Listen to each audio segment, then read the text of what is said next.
میری صبح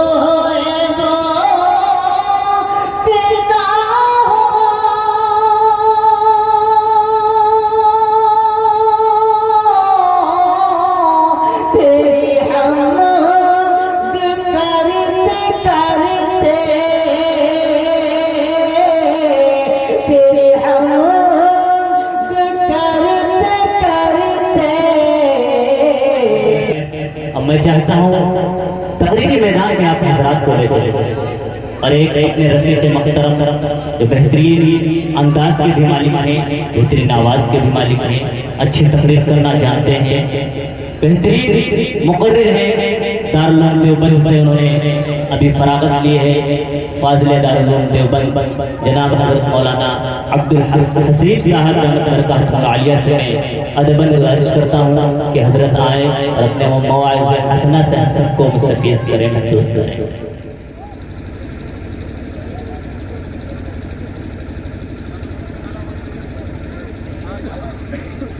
الحمد لله رب العالمين والصلاة والسلام على رسوله الكريم أما بعد أعوذ بالله من الشيطان الرجيم بسم الله الرحمن الرحيم إنا نحن نزلنا الذكر وإنا له لحافظون صدق الله العظيم وقال النبي صلى الله عليه وسلم إن من إجلال الله تعالى إكرام ذي الشيبة المسلم وحامل القرآن غير الغالي فيه والجافي عنه وإكرام ذي السلطان المقسط أو كما قال عليه الصلاة والسلام۔ میرے محترم بزرگوں اور دوستوں، سب سے پہلے تو ہم آپ سبھی حضرات کا اور آنے والے تمام مہمانان کرام کا پرزور استقبال کرتے ہیں اور شکریہ ادا کرتے ہیں۔ اسی طرح اسٹیج پر رونق افروز علماء کرام کا بھی استقبال کرتے ہیں اور شکریہ ادا کرتے ہیں۔ خصوصاً میں اپنے سابق استاد حفظ کے جناب حافظ محمد رئیس صاحب دامت برکاتہم کا شکریہ ادا کرتے ہیں کہ جن سے میں نے حفظ قرآن کے چند پارے پڑھے۔ میری محرومی کی بات یہ ہے کہ میں حضرت والا سے زیادہ استفادہ نہ کر سکا، لیکن مجھے اس بات کی خوشی ہے کہ حضرت والا کے سامنے ظاہری تلمذ کا شرف حاصل ہوا۔ اسی طرح میں بے حد شکر گزار ہوں اپنے چچا حضرت مولانا اظہار الدین صاحب دامت برکاتہم کا کہ جن کے زیر سایہ اور زیر اہتمام چلنے والے مدرسے کے اندر ہی میں نے اپنے حفظ کی تکمیل کی، اور میں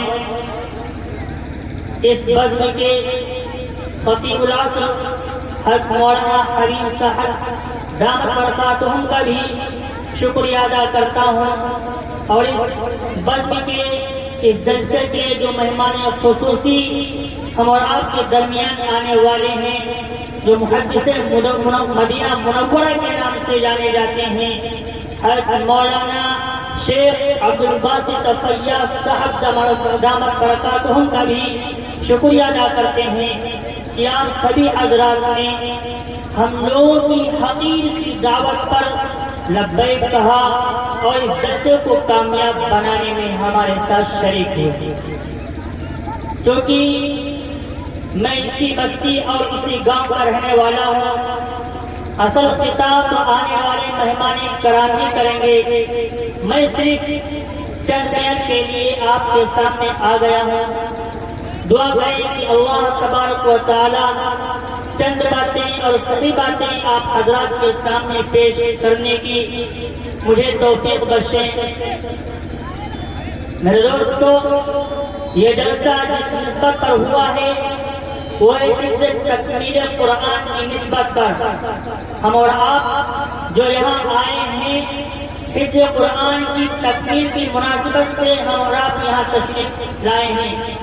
میرے دوستو، جس طرح اللہ تبارک و تعالی کی ذات اونچی، اس کی شان اونچی، جس کے ہمسر کوئی نہیں، جس سے بڑا کوئی نہیں، اسی طرح اللہ تبارک و تعالی کا کلام بھی ایسا کلام ہے کہ جس کی مثال کوئی نہیں. میرے دوستو، اللہ تبارک و تعالی کا کلام ایسا کلام ہے کہ جس کی مثال پیش کرنے سے دنیا انسان و عاجز و قاصر ہے. میرے دوستو، آپ قرآن کریم کے مرتبے کا، آپ قرآن کریم کے رتبے کا اور اس کے مقام کا اندازہ اس چیز سے لگائیے کہ جس چیز کا بھی تعلق اس قرآن کے ساتھ ہو گیا، جس چیز کا بھی تعلق اور جس چیز کی مناسبت اس قرآن کے ساتھ ہو گئی، جس شخص کا بھی تعلق اس قرآن کے ساتھ ہو گیا، اس کا بھی مقام مرتبہ بلند ہو گیا. میرے دوستو، میں حضرات کو مدینہ منورہ کی طرف لے چلتا ہوں. جناب محمد رسول اللہ صلی اللہ علیہ وسلم جب دنیا کے اندر تشریف لائے، آپ نے 40 سال کا عرصہ لوگوں کے درمیان میں گزارا. لوگ آپ کو صرف محمد کے نام سے جانتے تھے، لوگ آپ کو صرف احمد کے نام سے جانتے تھے، لوگ آپ کو صادق الامین کہتے تھے. لیکن جب اس قرآن کا تعلق، اس کا اتصال، قرآن کا تعلق اور اس کا اتصال اور اس کی مناسبت جو آپ صلی اللہ علیہ وسلم کے ساتھ ہوئی، آپ محمد کے ساتھ محمد رسول اللہ کے نام سے جانے جانے لگے. یہ ہے قرآن کا مقام مرتبہ اور اس کا مرتبہ کہ جس کا اتصال اس قرآن کے ساتھ ہو گیا.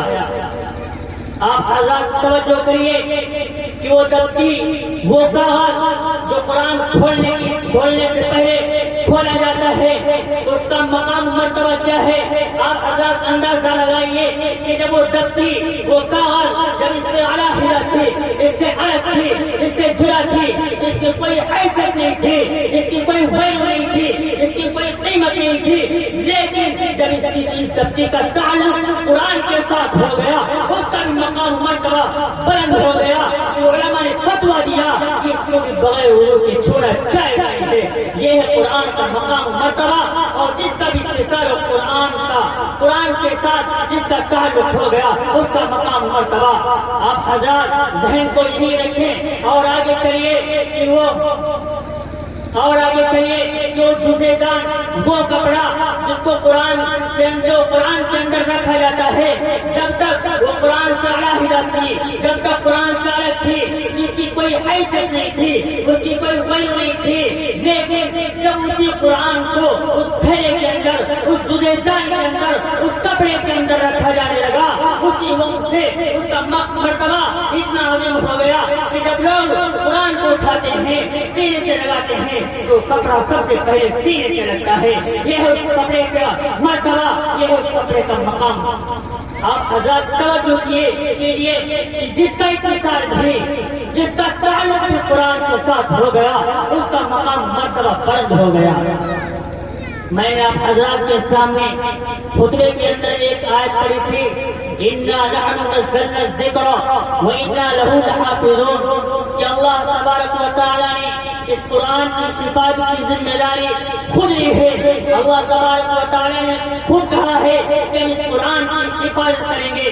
دنیا کے اندر لوگ ہوتے ہیں کہ جن کے پاس کوئی قیمتی چیز ہوتی ہے، جن کے پاس کوئی قیمتی سرمایہ ہوتا ہے، بہت عظیم تحفہ ہوتا ہے، اس کو بہت ہی محفوظ جگہ میں رکھتے ہیں، بہت ہی اچھی چیز ہوتی ہے، بہت حفاظت کی جگہ میں رکھتے ہیں. اللہ تبارک و تعالیٰ کا ایک کلام تھا تو اللہ تبارک و تعالیٰ نے خود اس کی حفاظت کے لیے جو جگہ بھی تلاشی وہ بھی تو بہت محفوظ ہوگی، وہ بھی بہت ہی عظیم ہوگی، وہ بھی بہت مقام والا ہوگا، درجہ والا ہوگا۔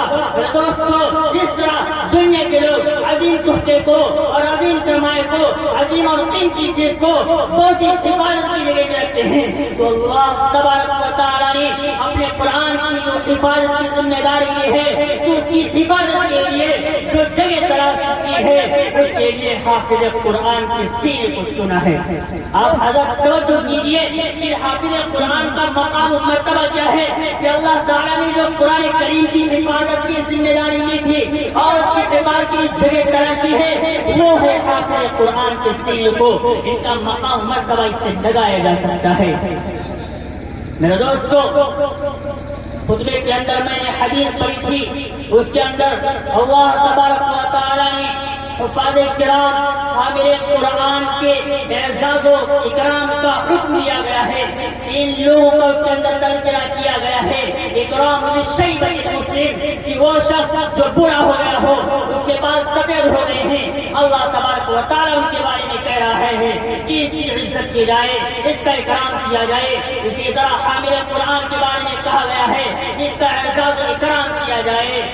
میرے دوستو، اسی طرح تیسرے شخص کے بارے میں حاکم منصف، اکرام السلطان المفسد، وہ ایسا حاکم جو انصاف پرور ہے، اس کا اعزاز و اکرام کیا جائے۔ اس حدیث سے اندازہ لگائیے کہ اللہ تبارک و تعالیٰ خود حافظ قرآن کے اعزاز و اکرام کا حکم دے رہے ہیں۔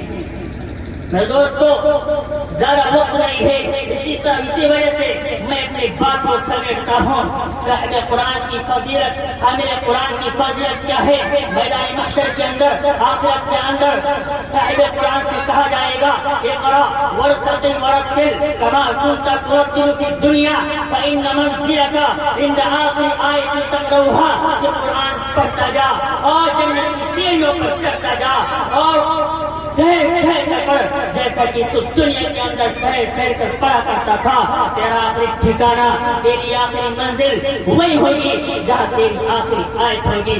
یہ حافظ قرآن کا مقام و مرتبہ آپ نے بارہا سنا ہوگا کہ حافظ قرآن کے والدین کو تاج پہنایا جائے گا جو سورج کی روشنی سے بھی زیادہ ہوگا۔ اللہ کے رسول نے فرمایا، من قرأ القرآن فاستظهره فأحل حلاله وحرم حرامه أدخله الله الجنة وشفعه في 10 من أهل بيته كلهم قد وجبت لهم النار۔ یہ حافظ قرآن کو رشتہ داروں کے اندر ایسے لوگوں کے بارے میں اسے اختیار دیا جائے گا، شفاعت کا حق اسے دیا جائے گا جن کے اوپر جہنم واجب ہو چکی ہوگی۔ دوستو، جن کے اوپر جہنم واجب ہو چکی ہوگی، اللہ تبارک و تعالیٰ ایسے لوگوں کے بارے میں شفاعت کا اختیار حافظ قرآن کو دیں گے۔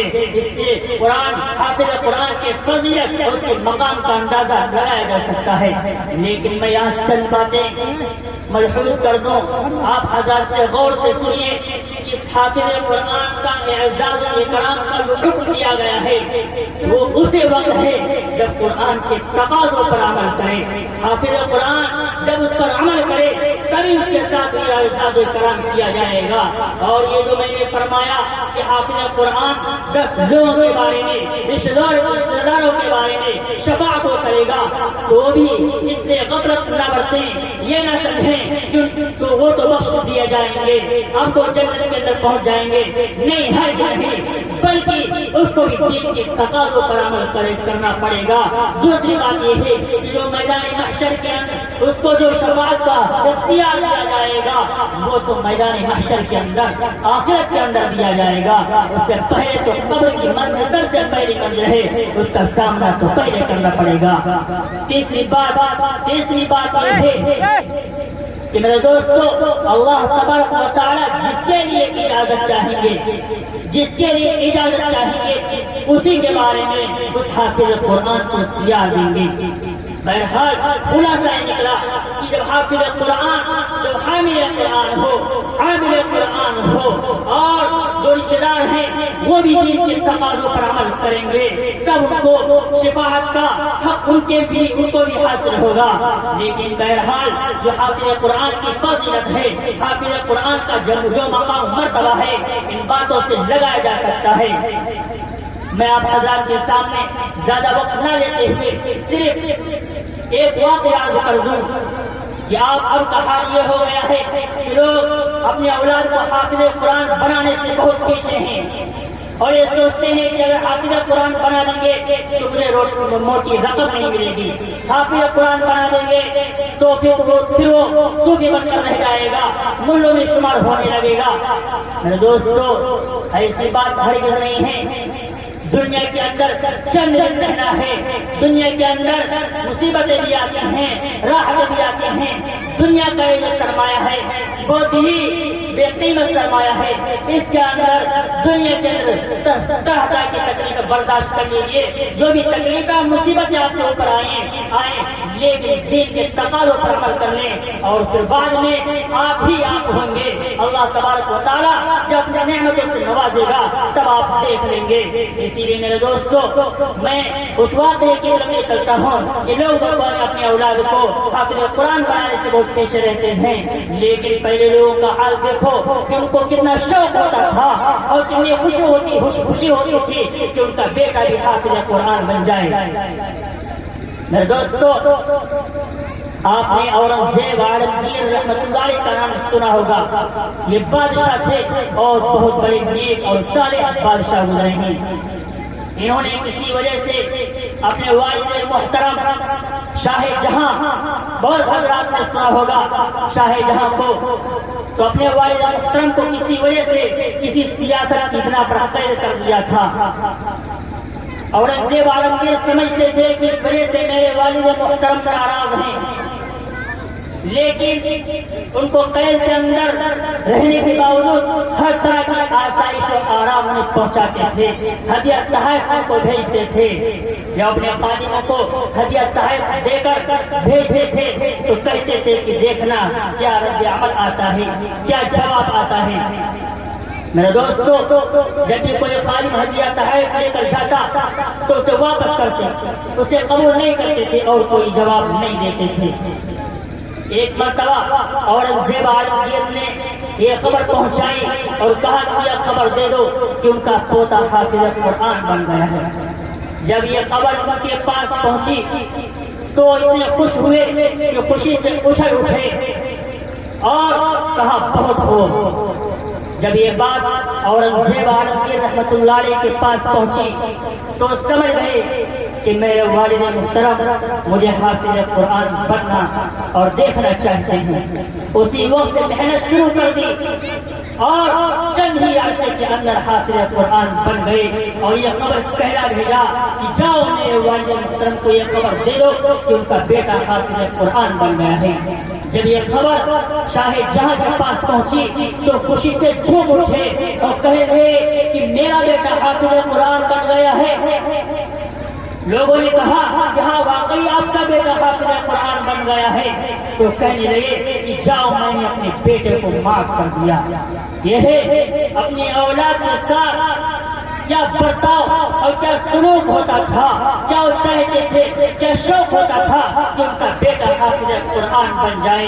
لیکن میرے دوستو، ہم اور آپ کی غفلت یہ ہے کہ نہ قرآن کے ساتھ کوئی تعلق اور کوئی ربط رکھتے ہیں، اور نہ صاحب قرآن کی عظمت اور ان کا اعزاز و اکرام سمجھتے ہیں۔ چھوٹے چھوٹے بچے کانوں کے اندر ایئر فون لگائے ہوئے گانا سنتے اور جھومتے نظر آتے ہیں۔ جب یہی اولاد بڑے ہو کر کے نافرمان بن جاتے ہیں تو شکوے اور شکایت کرتے پھرتے ہیں کہ میری اولاد تو نافرمان بن گئی۔ سچ کہے کسی کہنے والے نے کہ تبلے کی تھاپ پر باجے کی آواز پر خالد بن ولید محمد بن قاسم نہیں پیدا ہوتے، بلکہ فاسق و فاجر اور نافرمان پیدا ہوتے ہیں۔ اس لیے میرے دوستو، میری آپ سے گزارش ہے کہ اپنے والد اپنے اولاد کو حافظ قرآن بنائیں، اور آپ یہ اعزاز و اکرام اللہ تبارک و تعالیٰ کا دیکھنا چاہتے ہیں، وہ تاج اگر آپ چاہتے ہیں تو آپ قرآن کے ساتھ اپنا تعلق بھی جوڑیں اور اپنی اولاد کو بھی